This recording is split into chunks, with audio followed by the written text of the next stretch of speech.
What is up? What is up? What's up, y'all? This is Brian J's Nerd Talk. We're live talking about nerd shit. And before we get into it, I want to do 2 shots before we get started. He's gonna grow some hair on his chest. I know, shot, whiskey number 1. It's been a good day at work. Now open up the hatch, let it out.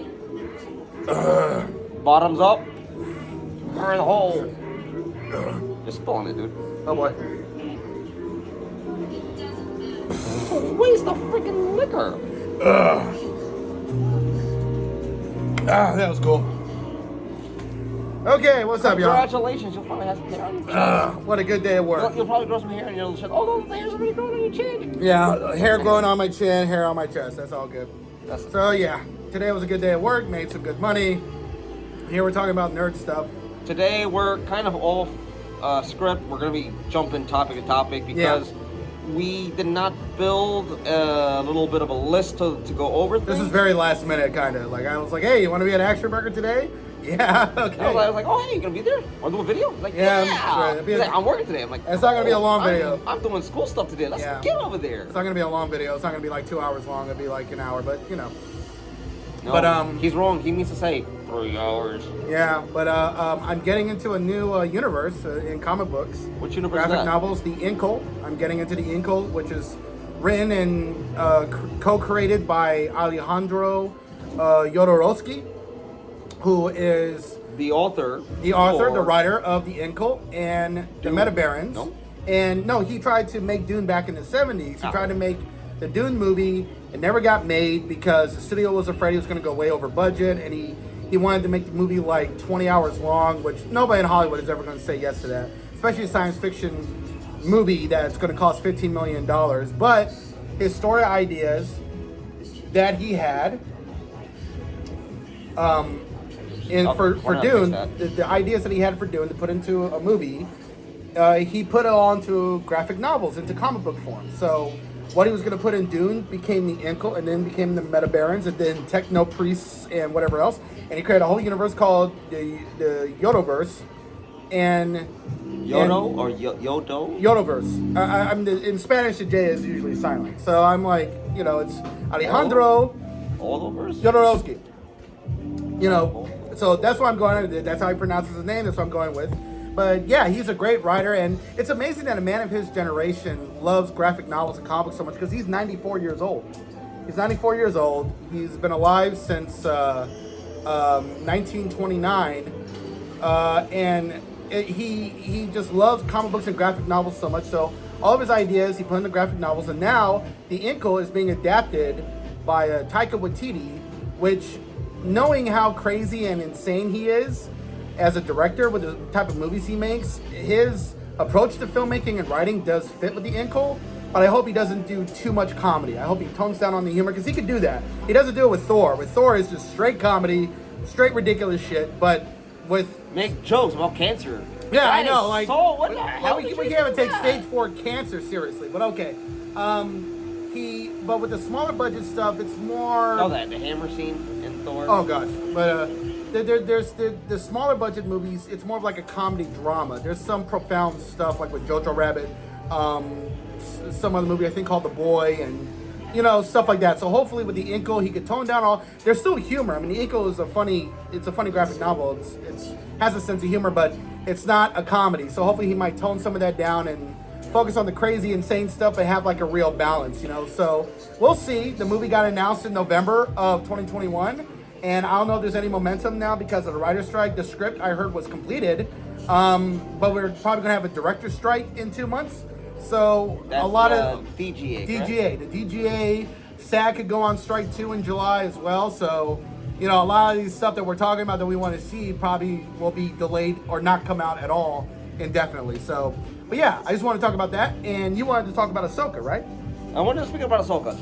Okay. So right before we speak about Ahsoka, we might as well touch up on the WGA, DGA, SAC, and all the other letters of writing Hollywood and employees of Hollywood. Due to the fact that cable media is a lost cause at this point, it's on its last life. Even corporate media on cable television is you see its ratings dropping, sinking slowly. Well, I wouldn't say plummeting, but Yeah, landsliding they're being down. killed with ads. Yeah. Just, The fact that the writers, directors, and everybody is going on strike now of all times is a rather you have to think of it in a way that it's rather odd that they would go on strike many years later, knowing that they're dealing with such situations, considering the fact that the economy has taken a shift downward for the worse. well, they were supposed to go on strike in 2017, but the studios at the last minute gave them what they wanted. And then there was supposed to be a strike, but it wasn't everything that they wanted. They were supposed to go on strike in 2020, but it got delayed because of COVID and the lockdowns. And I think the reason why the strike happened is because so many writers that used to work on network TV were writing for 22, 25 episodes and getting residuals with those episodes. And they went from making all that money to now they're on streaming and they're writing for 8 to 10 episodes and not getting any residuals. So they gone from making a lot of money to no money, and writers, as usual, are being treated like shit. And so that's where the strike comes in. Okay, so I want to delve into a little bit of the strike and its main objectives, its goals. Now, I know that they want better pay, they want better compensation, remuneration. However, I as much as I agree with that, there are things that I disagree with. Keeping anyone that's fired, you can't fire anyone, you have to keep them on. You have to keep more writers in the room. I'm going to disagree there and say that there have to be less writers. The less cooks you have in the kitchen, the better your dish will be. You're not going to have 30 cooks making one boiled egg. Well, I think that's also the problem too, because most writers, it's tough to be the one person with a small writer's room or a mini room, dealing with so many episodes and so many cooks in the kitchen with the studio, networks, and everything else. So I understand why you want to have more writers to pick up the slack, because you're doing way too much. And there's been a lot of writers that have been doing that for years and years and years, and they're getting burnt out. Like what J. Michael Straczynski had to do for Babylon 5, he wouldn't wish that on anybody. But he had to do it because Warner Brothers did not want to pay for a big writer's room because they didn't have a big budget for Babylon 5. And J. Michael Straczynski was like the only writer for season 3 and season 4, and he wrote 44 episodes.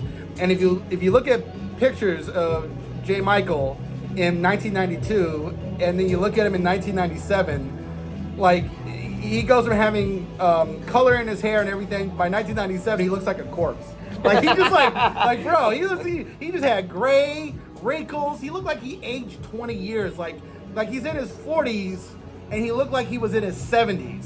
And that's why he'll tell you he would not wish that on anybody with the amount of shit that he had to do all the time. He was there day in and day out. The actors could show up at 4 o'clock in the morning and clock out at 7 p.m. He was there all day and all night writing that many episodes. It was crazy. Now, I want to say this because the concept of having the amount of cooks that are necessary, I understand and I agree with. I'm against the fact that if you need to have a total of maybe, say, 10 writers to make a salad, an entree, and an appetizer, which are the 10 cooks, and I know culinary experts and people who work in the culinary field will either state maybe it's too much, maybe it's a little less. However, I'm not a professional cook, so I'm just going to use this as an example. The sufficient number of chefs in the kitchen making the meals is a necessity. However, once you go over that and then everyone's colliding with each other, it's gonna come out rather. But that's why you need a good showrunner. You need a good showrunner to keep everybody on the same page. You know, Shonda Rhimes was the best at that when she was making her shows. She had big writers' rooms and a lot of people working on all of her shows on ABC, and she always kept everything in line and everybody on the same page of where you want these characters to go and this and that. But you know, I feel like there's also been this stuff on the mini rooms, and I gotta do more research on the mini rooms. George R. Martin did like 2 really long blog posts on the mini room stuff, and there's some controversy with that. Apparently, there's some problems with that, and he said that the writers need to win on the mini room part of the equation.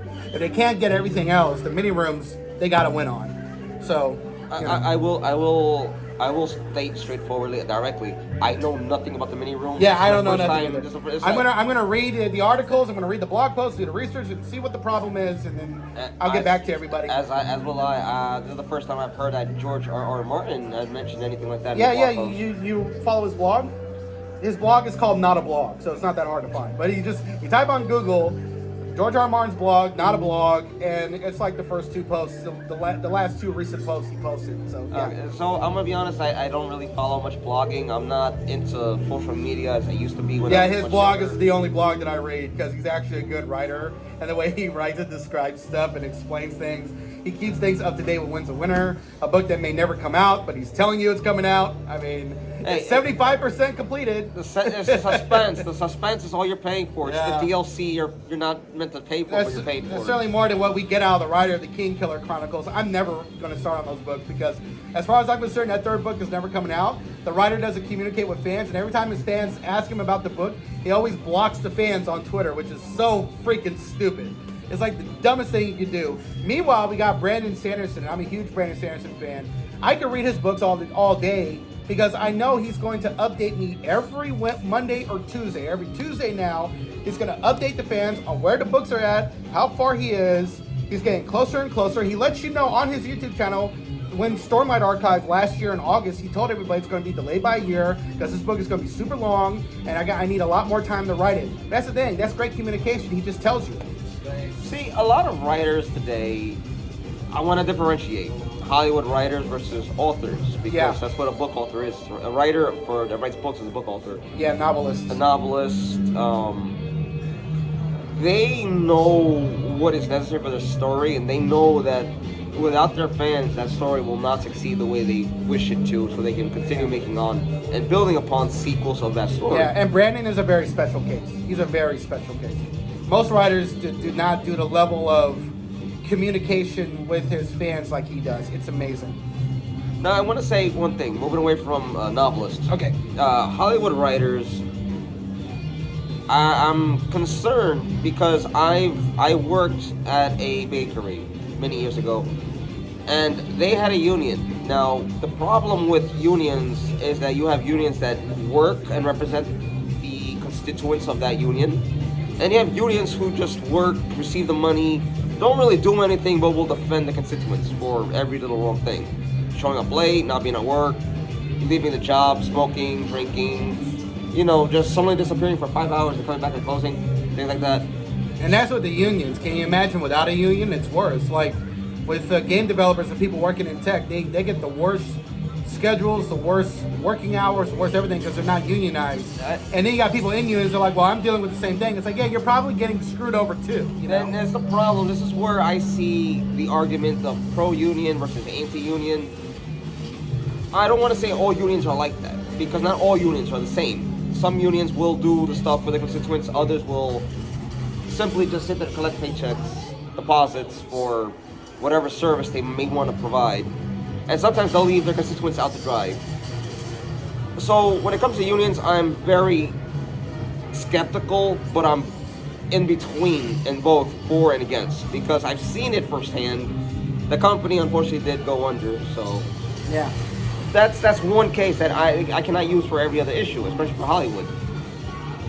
What Hollywood needs is they really need to be able to go through in a manner in which allows them to identify who is capable as a competent writer versus those who would be ideal for backgrounds. And not every writer is the same. Yeah, not every writer is the same. Sometimes you'll have a writer who is supposed to write the script for conversations between the main character or characters, and they'd be better off as the ones describing the scenes. Yeah. It's a key. It's no. What is the correct term? It's a pot for every soup or something like that. Yeah, I mean it's not every writer can work at the same workload. Studios and people in Hollywood wish that every writer was like J. Michael Straczynski or people in publishing, they wish every writer was like Brandon Sanderson, but it's not the case. Everybody kind of moves at their own pace, and some people are willing to take on a lot of a workload, and some people are not. And you gotta meet people where they're at, and not try to put everybody under the same umbrella. But that's one of the good things about a union is that a union can protect you no matter what, if they're supposed to be doing their job. If they're not doing their job, then what's the point of having a union, right? Yeah, in that case, if that union's not doing its job, protecting nothing. the employees and protecting you as a constituent, Yeah. I'm The great thing definitely about- against that union. I'm Yeah. against that union or unions of that caliber, that Right. nature, because what's the point of them? The They're great thing they're about collecting a paycheck. Yeah, the great thing is about unions is what's supposed to be at its core, especially working in Hollywood, which is not the case for people working in tech, visual effects, whatever else. But for people that are under a union, the benefits of a union is that you're not being forced to work 18 hours a day with no days off and no holidays, no vacation, right? And so if you're working in jobs that are not union, then you can't even get a day off because it's not in the union. The company that's employing you doesn't have like a union contract to where it says you get these X amount of days off or whatever. You get these holidays off. I mean, the great thing about the SAG Awards and SAG in general for actors is that they don't have to work 18 hours a day with no days off.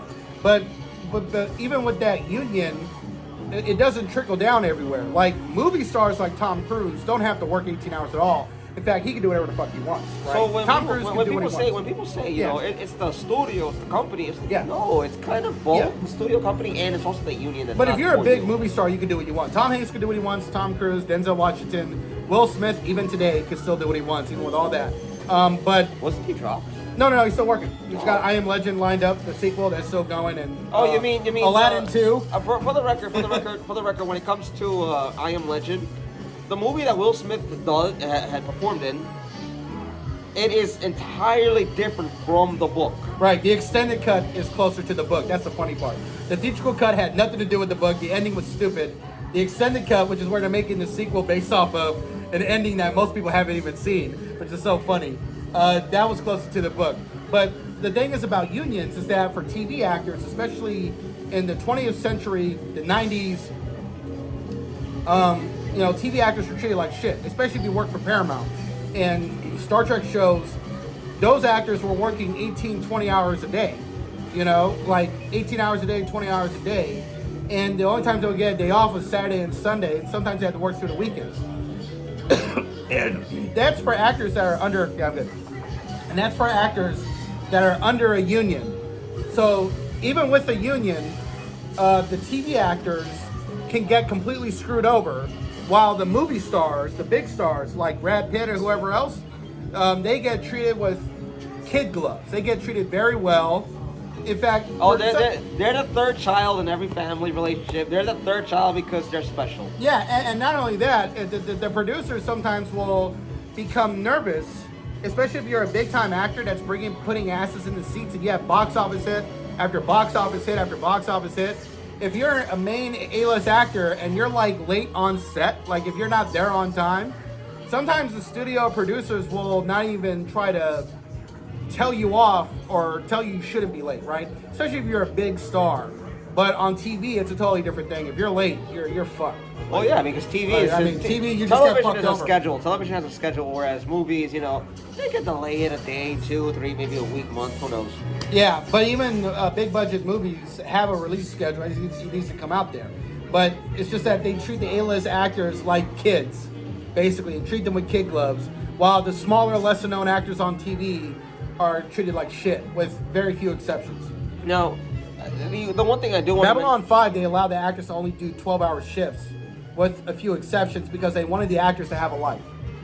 They wanted the actors to actually have a life outside of just working. But that's an exception. Your job as an actor is not just to play pretend and make believe and whatever. Yeah. Your job is to go home, go to the gym, go to the supermarket, cook, clean, shop, whatever, laundry and all that stuff. Yeah. And if you have a significant other and a partner, pay attention to them and the kids too. Because Warner Brothers could have done overtime work for Babylon 5 if they wanted to. Warner Brothers had just as much money as Paramount back in the 90s, but they wanted their actors to have a life. So they agreed, you start filming at 7 a.m. and you're done by 7 p.m. And on a Friday night, you could film until 9 p.m., 10 p.m., and then you're off Saturday and Sunday, and that's it, And that's probably why the cast of Babylon 5 all loved each other. It's why they all got along, because they were working such a good schedule and making decent money. I mean, it was like a fucking dream job on TV. Well, it's a dream job when you have Saturday and Sunday off, not like today where everybody has the weekend. And it's like a 12-hour shift. It's like Monday through Friday, 12-hour shift, you know. Yeah, And you could just film Friday night, have a good time. And the bar that they went to was so close to the Babylon 5 set, too. So it's like afterwards, they just go get shit-faced. I mean, it was like the time of their lives, that whole 90s. But now, I want to mention this. All right, let's go on different topic. Wait, but before we do, I want to mention this. When it comes to the writer's strike, I wouldn't say fear. I believe would be the correct word. I believe that studios are going to draw out this protest to have the writers come back, to have everyone come back, and then at the end, give them what they want, but let a bunch of people go. Yeah, I just don't want the writer's strike to go on for 6 months, because if it goes on for 6 months, a lot of writers could become homeless. I'm good. A lot of writers could become homeless. A lot of writers could lose their job. A lot of writers will lose their career and lose their houses. They could lose their apartments. Well, I mean, I did not want to go out 6 months because a lot of these writers are going to suffer, and it's going to be those writers that are going to suffer. Not the ones that have been around for decades, not the ones that got big-ass paychecks, got exclusive 9-figure fucking deals with a streaming service like Amazon or Netflix or Apple TV Plus. Remember that a lot of writers are not going to get that. Remember, Adam ruins everything. Yeah. And who's leading the charge? Adam himself. Yeah, a lot of writers are not going to get those type of special privileges. No, so most of them are not. I believe a lot of writers are going to be let go, and they're going to realize, you know, the painful world is not a fairy tale that they envisioned it. Well, I mean, going on strike is the right thing to do, but you got to be prepared for the cost. So you got to do a side hustle. If you're just writing scripts, you better start writing books, start writing novels or something. I mean that's what a lot of screenwriters do. When there's a writer's strike, just write books. You know, make ends meet. You know, write for a magazine or something. You know, it's, you know, when you know, because JMS, using him as an example again, J. Michael Straczynski, when he went through the 6-month writer's strike in 1988, which was the longest writer's strike ever, he wrote a horror book, which got published that year, and that made ends meet for a while until the writer's strike ended and he was back on working on TV. So, you know, and Brandon Sanderson makes, you know, $7 to $10 million a year writing books anyway. So he's not even writing scripts. So the writer's strike doesn't affect him. The books can still come out. So hey, you on strike? You on strike? Listen, hey, you on strike? I'll be fine. It's good to have a side hustle. Good to have a side hustle. Yeah, it's good to have a side hustle. Yeah. Moving on to another topic, like you suggested. I'm good. You're not good. You're dying from the cough. No, I'm good. You can't handle liquor. I know. It's shots. 2 shots, and he's already dying. Shot. Oh, he's bleeding. Yeah. The guy from the Hunger Games. Anyways, moving on to another topic. Ahsoka. Yeah, what about Ahsoka? So all 8 episodes are written, and the season's already been filmed, so that's good. Everything is good. So Disney has one thing to tie people over for a little while, and that is Ahsoka, the Ahsoka series. I know you mentioned you're excited about the Dark Jedi and really, such. yeah. In the in what we know was as the expanded universe, now considered Legends, now technically canon because of the Rebels mirror in a world whatever thing. Until it's proven, until it's also added in the Ahsoka series and/or Dave Filoni's film. Yeah. In the expanded universe, what was it talking about again? Ahsoka series and the multiverse. The multiverse. And the expanding universe, the Dark Jedi, possibly being canon. The Dark Jedi in the expanded universe were mentioned, as too were the Great Jedi, the acolytes, which were basically Sith trainees that were not apprentices just yet. Yeah. Those were also canon. Now, technically, they would be canon if we're gonna go by Disney canon, which is, you know, Star Wars 1, 2, 3, 4, 5, 6, 7, 8, 9, Rebels, Clone Wars, and I forgot that was on the show. Well, the Great Jedi are not canon in Star Wars canon, and also in the expanded universe, whether or not they were canon is also among debate among Star Wars fans too. Mm-hmm. But the Dark Jedi are officially canon. They are here. They're introducing Ahsoka, and I love the Padawan braid that the girl has in the trailer. That looks so awesome. It looks so cool. And Dave Filoni wrote all 8 episodes, so it has to be good because this is his baby. So, you know, Ahsoka is his creation with George Lucas, and all the characters in Rebels are his creation. So it's got to be great. I'm hoping it's going to be great. It just looks so great. I mentioned earlier off camera that I'm a little concerned because the animation, because some parts of the VFX kind of look a little worrisome. Well, the mistakes they make are in the trailer. Hopefully, they can fix them unless there's a reason that. Because I've seen the trailer so many times. You look at Ahsoka. There's only one shot in the trailer where she has both of her lightsabers ignited. The first part is when she's trying to dig a hole, and the second part is at the end of the trailer. There are moments in the shots where she should have both the lightsabers ignited, but she has only one lightsaber ignited. So that could be a VFX problem, and they could fix that by the time the show comes out. It's not only that, in one of the trailers that I saw, one that came out 4 weeks ago, where she has lightsabers on the ground and uses the force to spin them, and then she's falling on that platform. It felt a little slow, and I'm a little worried about that. I think, well, I'm fine with that because you could say that she's using the force to slow her descent. I'm cool with that. But, I mean, other than that, the show looks good. And not every MCU installment has bad VFX. Like Guardians of the Galaxy 3 looked gorgeous. I was surprised how great that movie looked. And but Ant-Man looked bad. Ant-Man 3 CGI looked terrible. And Kang has become the immortal meme of Marvel. yeah, the CGI didn't look good there. The CGI didn't look good last year. I mean, Black Panther 2 had some good CGI, but there was some moments in all three of those movies last year that did not good. Like Thor Love and Thunder CGI looked terrible. Doctor Strange sequel, some of the CGI looked bad too, but you know. No, I want to mention that in regards to the VFX, who was the lady in charge again? I forget her name because I just don't care about any individuals that are stationed by Marvel, Disney, or. I forgot her name, but she's gone. And Disney settled with her. I don't know what amount they settled. I guess she was gonna drag something into court, or she was gonna say something that was gonna drag on something. forever. And Disney can't afford litigation that goes on forever right now. Oh no, it's not like that. Because their money is getting tight. I don't think Disney has the means and capacity to endure the brunt of litigation. The money is getting tight. Because there's something in there. And the money is getting tight. Their purse strings are still a little bit loose, but from what I hear, it's tightening up even more. There's talk about they've been canceling so many shows off of Disney Plus. It's crazy.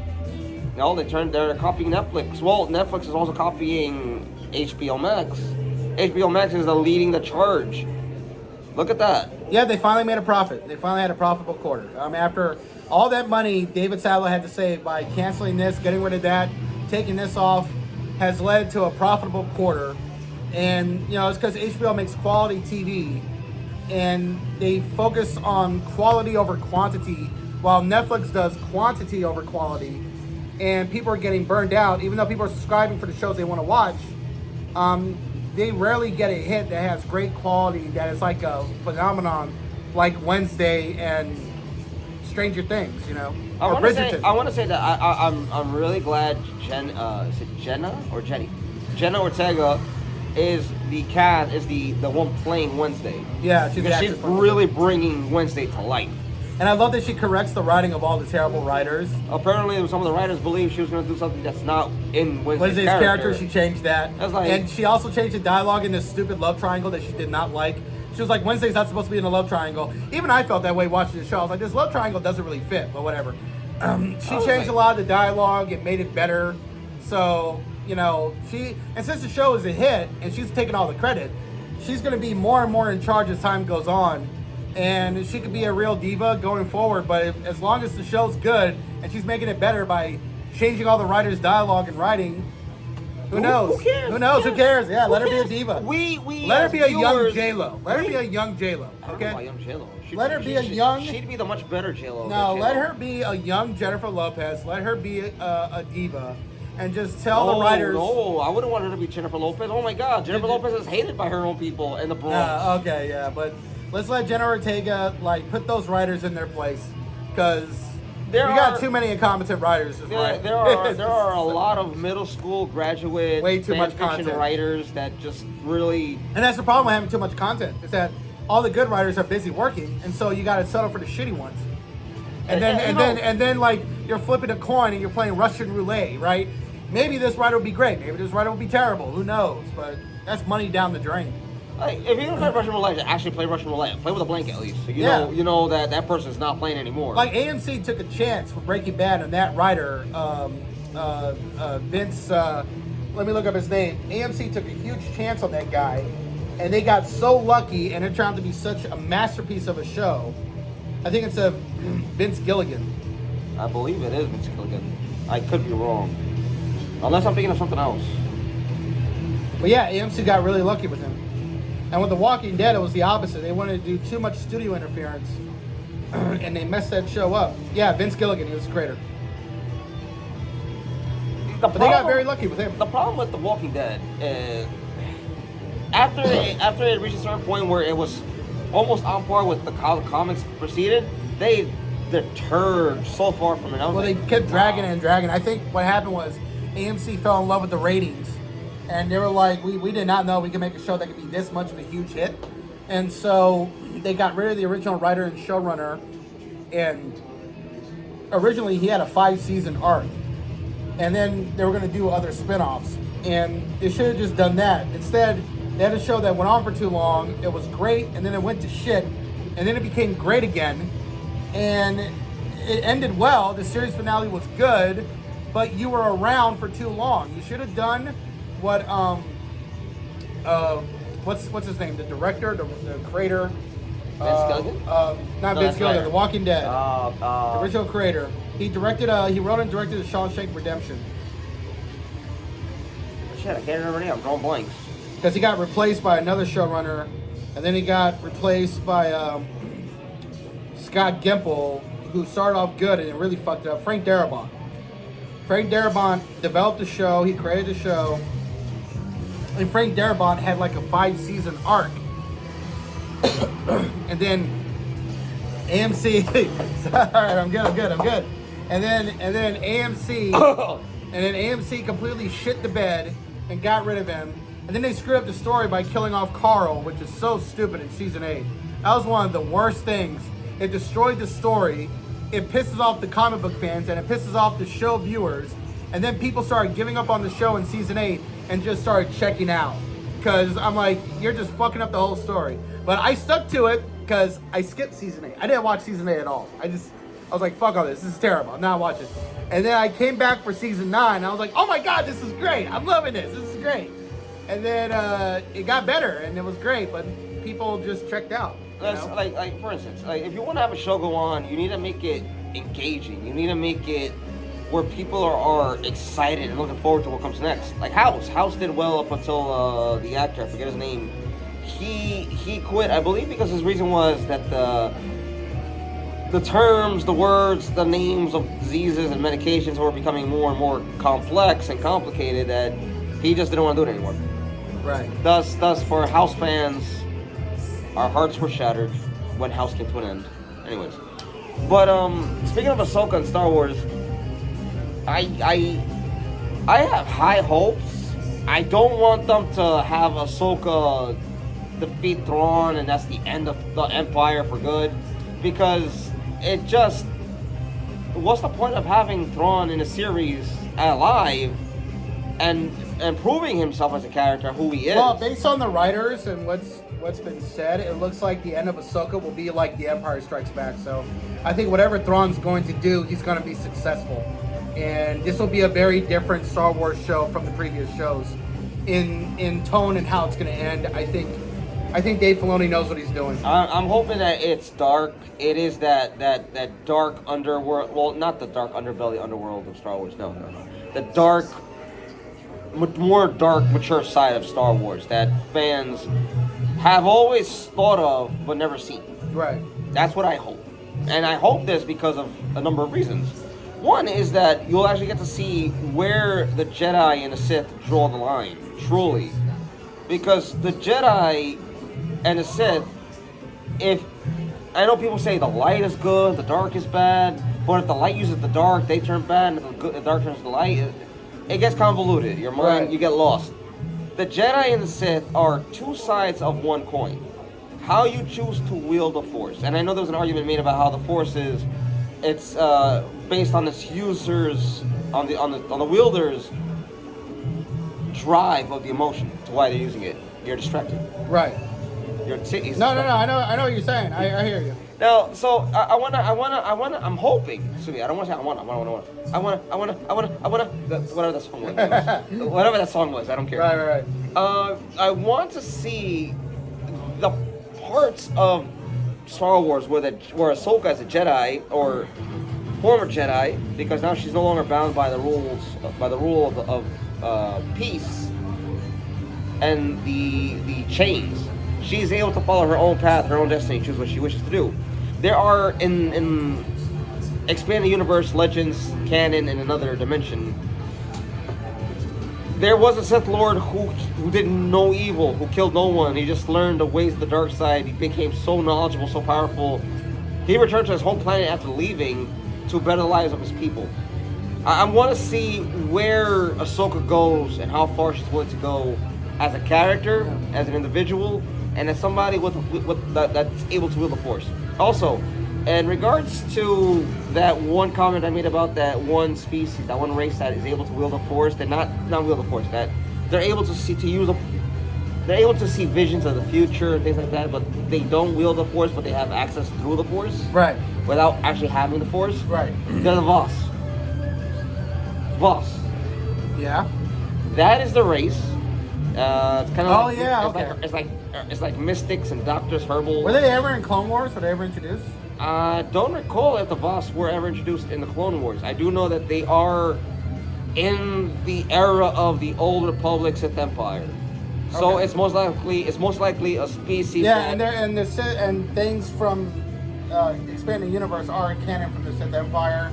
They got the Thousand Year War. I wonder if the hyperdrive wars. Thousand Years of Darkness. Army of Darkness. I'm curious how They didn't make Darth Bane, which means Darth Bane. Darth Bane isn't really canon yet, but they did mention Army of Darkness, the Jedi, the Sith's army. So if you got all that, Darth Bane could show up, and I wouldn't mind them getting the original writer to write a Darth Bane trilogy, and maybe do it better, because the original trilogy I did not love at all. Like, it started off really, really good, and then the second and third book, he's like, I am super evil. And then by those books, he's like, I'm so evil, I can control this or that. It was like, I felt like Darth Bane wasn't really much of a character anymore. He went from being a really complex, cool character that becomes evil to just being just evil, almost. Like, almost completely evil. Basically, it's basically Darth Vader, and then you have Kylo Ren, who's just a wannabe copy of Darth Vader. Yeah, because he it was claims like, to be evil. Yeah, it was like, the second and third book could have been better. I don't mind if he rewrites the second and third book, leaving the first book as it is, because it is a masterpiece. First book is great. Yeah, I love It's it. a masterpiece. I love it. And the thing is, when you try to recreate the original, you will always somehow fuck it up. Yeah. Well, Timothy Zahn's done a good job with his Thrawn. Oh, Timothy Zahn is incredibly... His Thrawn books are pretty good in canon. See, I want them to reintroduce... I forget the name of the... I don't have the other phone on me. But the Separatist battle cruiser that they had. No, battle... Yeah, the Separatist battle cruiser that they had. The ones, if you ever saw in episode 3 that I was shooting at, it's not that little flat one. That looks like half of an egg. The other one that looks like it's a toothpick with a bird's beak and a fin on the end. I want them to bring the Separatist ships back, reintroduce more droids, because yes, the Separatist army was disabled. However, there were many elements in areas where the factories still remained operational. So you had a little private military force somewhere in the world making their droids. I would love that. Right. However, let's be honest. Unless this is introduced in a means that's proper, that's done right, fans aren't really going to be pleased about it. Yeah, I think it depends. I mean, they get the original writer, he could like make some changes to fit with canon, because Star Wars canon just got bigger. Because when they rebooted everything and said expanding universe is just legends, and now we got canon, they took 10,000 years of history and then shrunk it down to 6,000 years. And 10 years later, it's now 25,000 years. Wait. So we went from 10,000 to 10,000 to 6,000, and now we're going to 25,000. So where did the other 19,000 years come from? And the ninth, whatever's going to happen 25,000 years before Anakin Skywalker shows up, that movie is going to be made and created by James Mangold. Whenever he's done with the Bob Dylan biopic, and when the writer's strike finally is over. Mangold or Mangold. Okay. Mangold. I always thought it was Manigault. I don't know why. James Mangold, who is a good director. He's not great. He's hit or miss. He's made some really good movies, and there are movies that are not great. Like, he made 310 to Yuma, which was a really good remake, but like the original, the ending doesn't make any fucking sense. Like, the ending, the 310 to Yuma, the remake, and the original movie don't make any sense. And the original movie is not good. The remake was way better because you had two great actors in Russell Crowe and Christian Bale. But the ending doesn't make any sense. And The Wolverine was not a good movie, but it had some great sequences.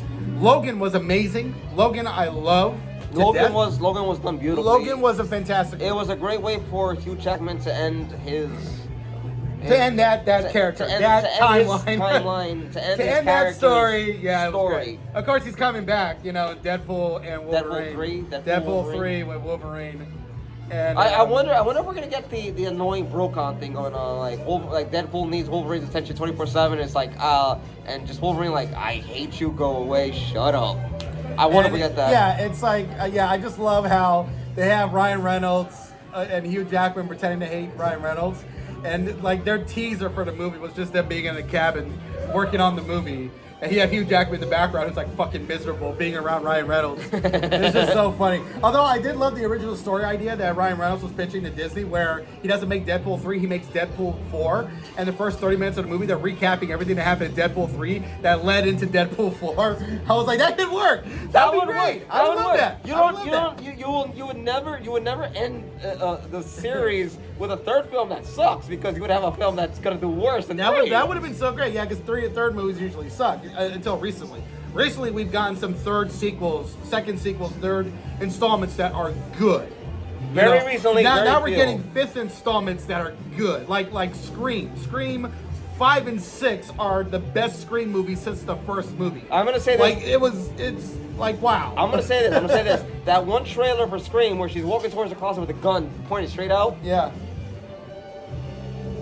It's like, why? Just shoot the bastard. Just shoot the fucking door. Yeah, but the reason why Scream 6 was so good is because they introduced all these new characters that are very diverse. But they introduced these characters through the legacy characters, and you learn to love these new characters through the legacy characters. And so when the sixth movie comes out, it's mostly focused on the new, younger, diverse characters, but they all are well written. They got good dialogue.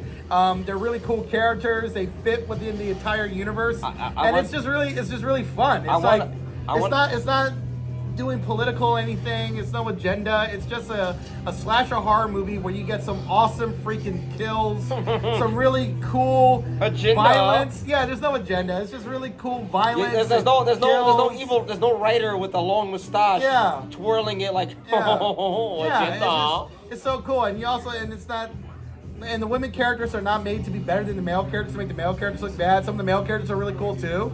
Even the boyfriend, who only has like one facial expression, one of the main characters, the older sister, sleeping with this guy who's her neighbor. He has like one facial expression throughout the whole movie, but the character's mad cool. Like, he's a really cool character. Like, dude, what's with your face? Like, you got a problem with that. I know, but you got like a female character who's a killer and a psychopath too. So it doesn't like try to make the women look like saints, which we see a lot in new media. That's really silly. But. All right, ladies and gentlemen, just a reminder, don't stick in crazy. Yeah, but it's good to see that, because I'm not saying even though men have most of the political and economic power and start a lot of the wars and stuff like that throughout human history, at the same time women are not saints either. There are women that do terrible things too, and so we're seeing a lot. Carmela Bathory, we can use as an example. Right, there are plenty of women in positions of power, and women are not in positions of power who have committed crimes, who've done terrible things, and we see in a lot of media, they want to make the women out to be like saints and the men are terrible. Antoinette. Right. They want the wait. One's French, one's further. Never mind. No, Queen Elizabeth's aunt. Oh my God! For you, Sister Mary. No, that was a half sister, right? I mean, she was a terrible queen. Oh my God, that was the worst queen England ever had. Actually, listen. Marie Antoinette in the Tight Moon series of Fate but speaking of queens, England usually does better with queens than kings. But Queen Mary, Queen of Scots, was fucking awful. She was trash. But Queen Elizabeth was great. I don't want to say anything. No, Queen Elizabeth was a great queen. And what's her name? Victoria. Queen Victoria was great too. Was Queen Med a good queen? Meb? Med.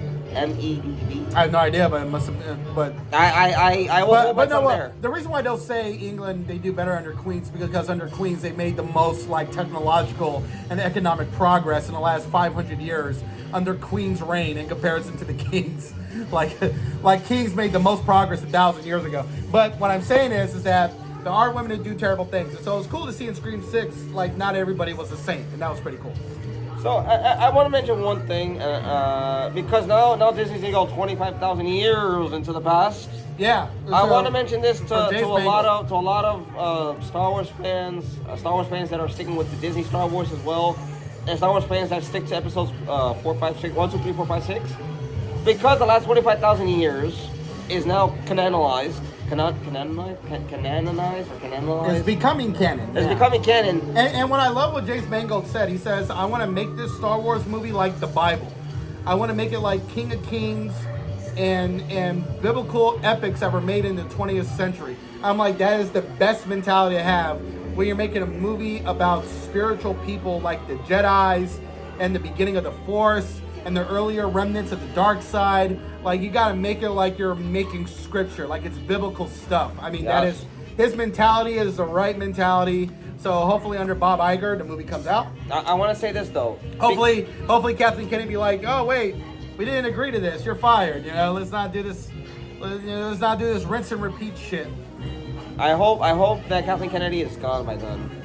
She's under her leadership. Nobody wants her job. That's the problem. That's why they haven't replaced her. They should have replaced her, but nobody wants the job. Who wants to work at Lucasfilm? Who wants to? It's been politicized. It's become one side. It's become such a. Who wants to work show. at Lucasfilm? Who wants to make Star Wars movies? Because it's not even the political stuff. It's like, who wants to make a Star Wars movie? A lot of fans would. And let's say it sucks, and you got to deal with the worst online backlash that could make you want to commit suicide. Like, no one wants to deal with it. As much as I love Star Wars, the Star Wars fandom is, in my opinion, one of the worst and most toxic fandoms ever. Like, the way they treat creatives is the worst. Like, George Lucas will tell you, everything he did was hated on until he finally just threw in the towel and he says, I can't do this shit no more. And like he sold it because a lot of knew fans, his story ideas were going to be hated on, and he was going to be hated on because the story about the sequel trilogy was all going to be about the midichlorians, the origins of the midichlorians, and the origins of the Force. He knew that everybody was going to hate it, and he was like, I'm just going to give it to Disney and let them deal with the bullshit. But yeah, it's just, you know, who wants that smoke? How many people want that smoke working at Lucasfilm? I would take it. I would take it. Star Wars fan here. I would take it. Disney hire me. Disney. You don't even need to listen to a lot of fans. I understand a lot of Star Wars stuff as well. writers for books have it the easiest. Like, if they come out, I remember when the High Republic first got backlash when it was announced because it looked SJW. Like, it had designs and stuff going on. Wait, before you continue, I want to apologize. That's not what I should have said. I should have said you don't need to listen to a lot of the criticism from fans, because fans, when it comes to Star Wars, they kind of backtrack a bit often, and you have those who say they've never backtracked. A lot of Star Wars fans, and this is a fact, a lot of Star Wars fans have backtracked on a lot of things. The fans of the original trilogy have backtracked, and they have opened up to the prequel trilogy. And they will accept the prequel trilogy, not Disney sequel. So let me correct my stance on that, because that was an incorrect and incorrect stance. Yeah, and there's the prequels. That doesn't mean the prequels are great. You know, it just means that there were Star Wars movies that were just as bad to the fans or just as polarizing. And so I look back on what came before with a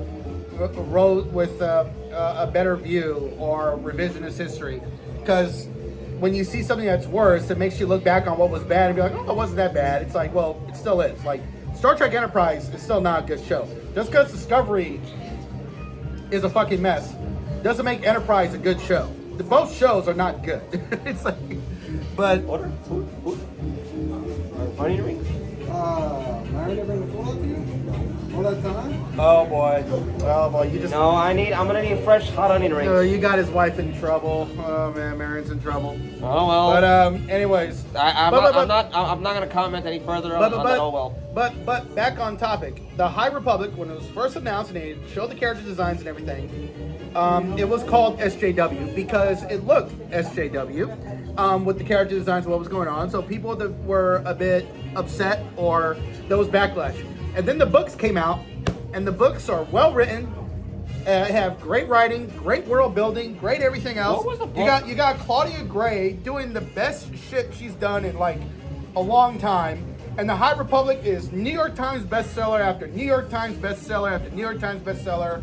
And now the High Republic is beloved by Star Wars fans. And now those same fans of the books want to see all those characters in live action, and they're coming out with The Acolyte, which is a High Republic series that takes place towards the end of the High Republic, exactly 50 years before the events of the Star Wars prequel trilogy, Anakin Skywalker. Which was the story with the Rock? That was the pilot. That's the comic, right? I think so, yeah. But I gotta read all the books. I'm not touching that one. A rock. It's not that a rock can't be a species.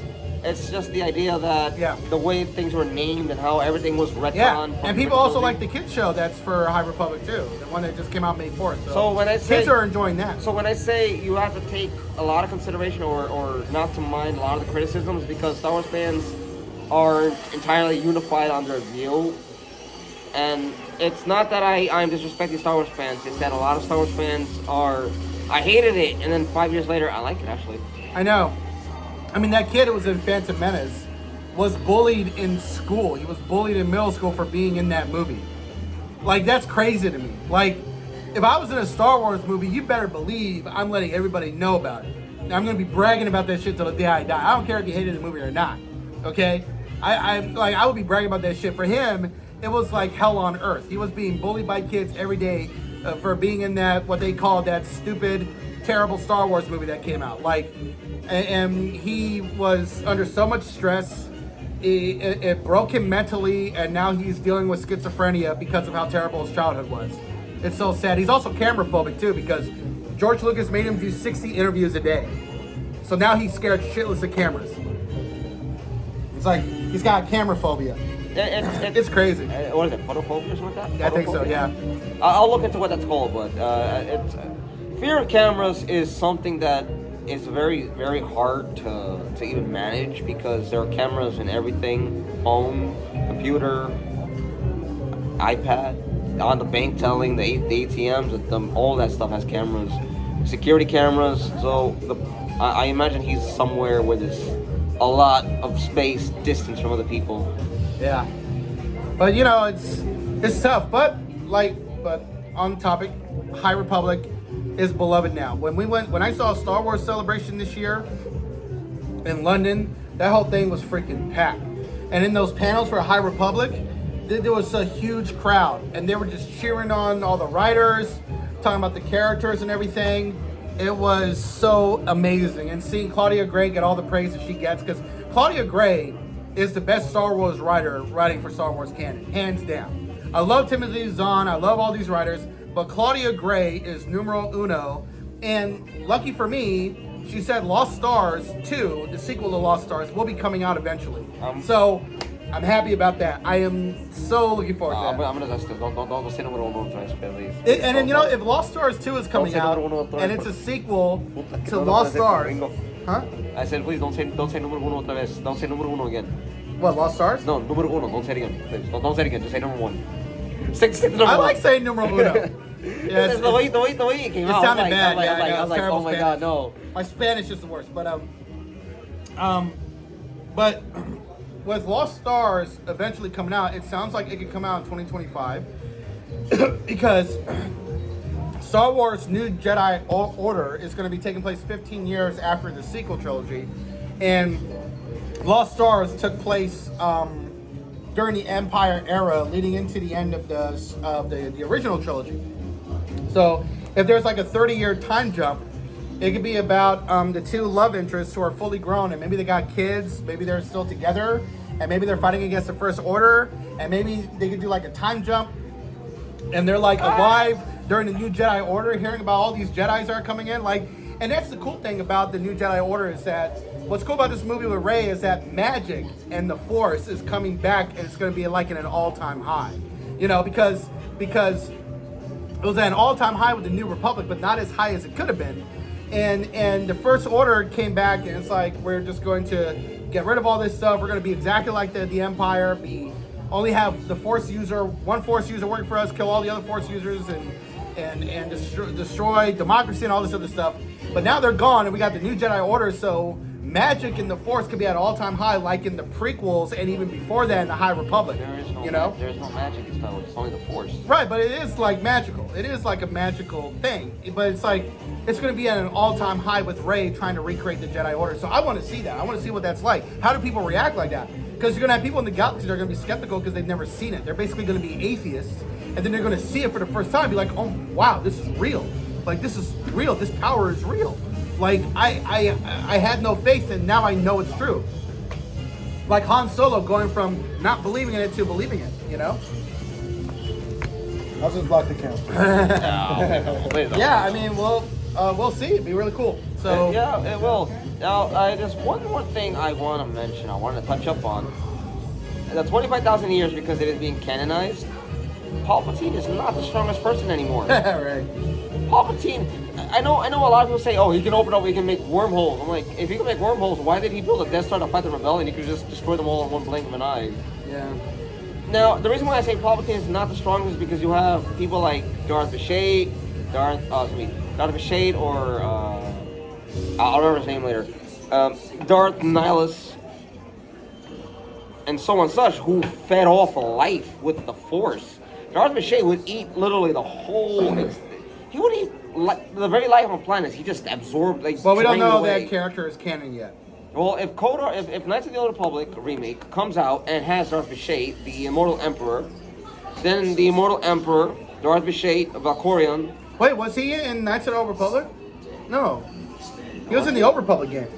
Star Wars: The Old Republic, he's in it. I know he's mentioned it. Yeah. He's brought up. The online multiplayer one. Yes. Right, but the thing is that multiplayer game, a lot of those stories aren't canon yet. Well, technically they are canon, as we said, through the mirror, through the world, Right. in the mirror, whatever it's called. But he has to be introduced. That's the thing. Oh. He has to be canonized within canon. You can't just if he's mentioned in Knights of the Republic video game, then sure, fuck, he's canon because they did say the new Knights of the Republic remake will be canon. It's not Legend like the Xbox version. The PS5 version will be canon. You know, speaking of canon, there's a nice canon model or aged replica of a cannon somewhere in a park. I believe it's downtown Brooklyn. I'm just not sure where. I think it's Monument now or something like that. Cool. But yeah. But yeah, I mean, so we'll see. I mean, we know that Darth Revan is canon, and that's before they announced the game. I wonder if Darth Kallus, because when they did the whole Sith Empire and all those different Sith groups, groups within groups, with Rise of Skywalker, I mean, the last like 30 minutes of the movie I liked, even though it was a terrible movie. The part where they were like naming all of the Sith, and they mentioned Revan, they mentioned this Sith Lord and that Sith Lord. That was cool. Like, that was a way of establishing these Sith Lords as canon, but we are not exploring their stories yet. That's coming down the road. And so, and then 2 years later, they announced the Knights of the Republic game. I'm like, okay, I want to mention this. Darth Revan is being introduced now. I want to mention this. That whole thing where I have all the Sith in me, and you have to kill me so you can inherit them. That is bullshit. That they're all gone. And they didn't even follow through on that. And they're like, well, she killed him, so she should be on the dark side. It's like, oh no, because all the Jedis helped her and put all their powers in her. So all these Jedis are now a part of Rey. So Rey is not just a Skywalker. She's a Palpatine. She's an Ahsoka. She's a Mace Windu. She's this. She's that. She's a Mary this. Sue. She is the ultimate, most powerful fucking thing ever. And it makes no sense. Like J.J. Abrams is such a shitty writer and director. He established something and then he negates it with no explanation. Like, the guy's a fucking idiot. He's an absolute idiot. It's so sad. Sorry. He is a freaking idiot. He is a fracking idiot. I mean, he's such a terrible director. I want to say this right now. J.J. Abrams should not be allowed to make any more Star Wars or touch Star Wars or anything. Or Star Trek. Or Star Trek. Keep him away from Stop. anything. If you want him to direct something, make sure it's an original series that he can fuck up. He can Yeah, let destroy. him screw up his own stuff. Let him screw up his own Don't stuff. even hire him, Hollywood. It's not worth it. You might as well get Michael Bay to do the damn thing. Yeah, let him, because J.J. Abrams is not a good director. He's a terrible writer. He did good with The Force Awakens, but that's the thing. He's good at, like, starting stuff. He's terrible at following through. he can begin things and then he messes things up. He's It's different with the TV shows because with Lost, he directed episodes in the first season, but he wasn't the showrunner. Showrunner was Damon Lindelof. Damon Lindelof was the showrunner, and Carlton Cuse were the showrunners. J.J. Abrams went on to do Mission Impossible 3 and then Star Trek. So I want to mention this. Now that we've covered these subjects, and these were not listed, these were not planned in any way, I want to thank you all for staying with us. Yeah, thank you so much. Sanjiman. I'm Brian J's Nerd Talk. Thank you so much. Please feel free to leave a like, a thumbs up, Yeah, like, thumbs up, and subscribe. And we'll look forward to seeing you on our next video, which will Hopefully be Wednesday. Hopefully Wednesday, yeah. And in my case, if I upload a video, if I ever get to uploading those videos that I recorded, whenever those are uploaded. All right. All right, Please so leave a talk to like, you later. subscribe, follow, and if I don't see you, I will miss you. Just right. like Anna Posh says. Have a good one, guys. All right, live long and prosper. May the force be with you.